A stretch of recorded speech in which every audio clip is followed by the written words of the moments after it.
Brother Eye, we need to have a look at the newest member of our team, Sub-Zero, aka Kuai Liang. It seems his unique ability is cryomancy, and he can create statues of himself that he can throw or let opponents walk into or impact in order to freeze them. He can also shatter them to attack the opponents at range with the shattered shards of ice. Now, while they are frozen, they seem to be free for him to attack. But you'll notice that every time that he attacks after the clone freezes them, the recharge time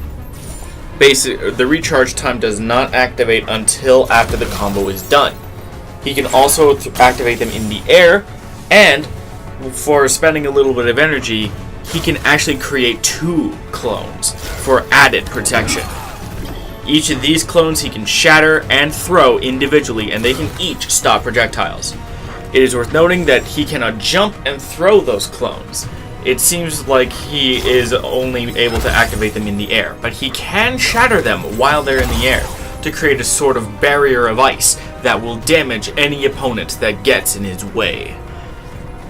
It is also worth noting that because Sub-Zero's trait is of a relatively common variety that we're calling the bar kind, once clone is gone, you'll notice that the recharge time resets after things like transitioning into another part of the arena or getting into what is known as a clash.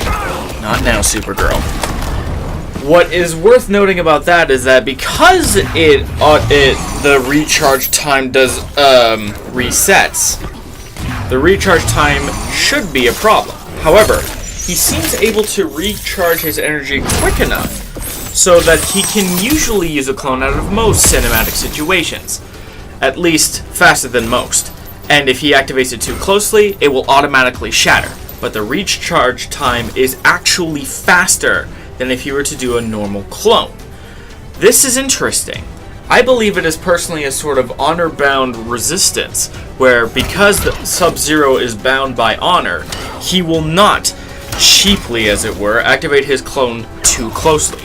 But most of his normal attacks seem capable of allowing him enough breathing room to warrant using the clone, outside of some of his one of his more basic strings, which ends in that sword swipe.